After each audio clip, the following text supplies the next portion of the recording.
Viral sebuah video memperlihatkan sejumlah petugas kesehatan memasukkan pasien lansia yang masih hidup ke dalam kantong jenazah di Shanghai, Cina.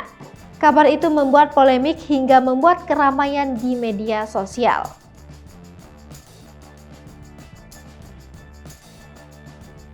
Mengutip The Guardian Jumat 6 Mei 2022, insiden itu terjadi pada Minggu 1 Mei 2022. Dalam rekaman itu terlihat pekerja mengenakan pakaian pelindung tampak menarik kantong mayat dari sebuah kendaraan.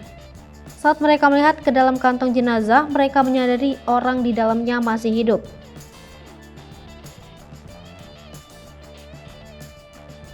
Seorang pekerja kesehatan kemudian pergi untuk berbicara dengan petugas lainnya, dan pasien lanjut usia kembali dimasukkan ke dalam panti jompo. Media pemerintah mengatakan pasien lanjut usia itu telah dipindahkan ke rumah sakit dan menerima perawatan.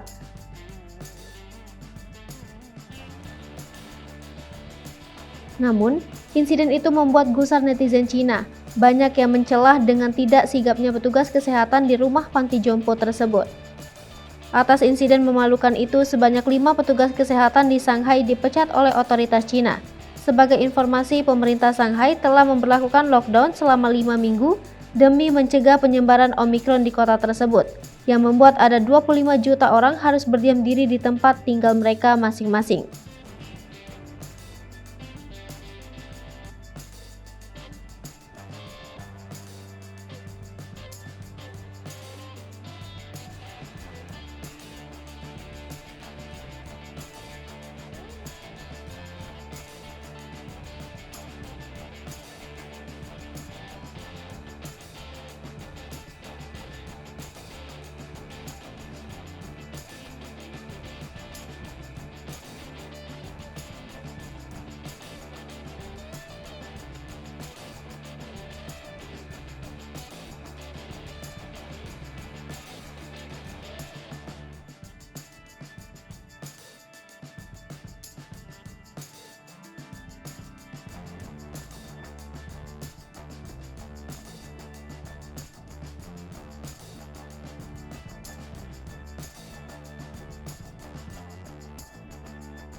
Hai pemirsa Sri Popo TV, jangan lupa komen, like, dan subscribe, serta tonton terus berita-berita terupdate lainnya ya.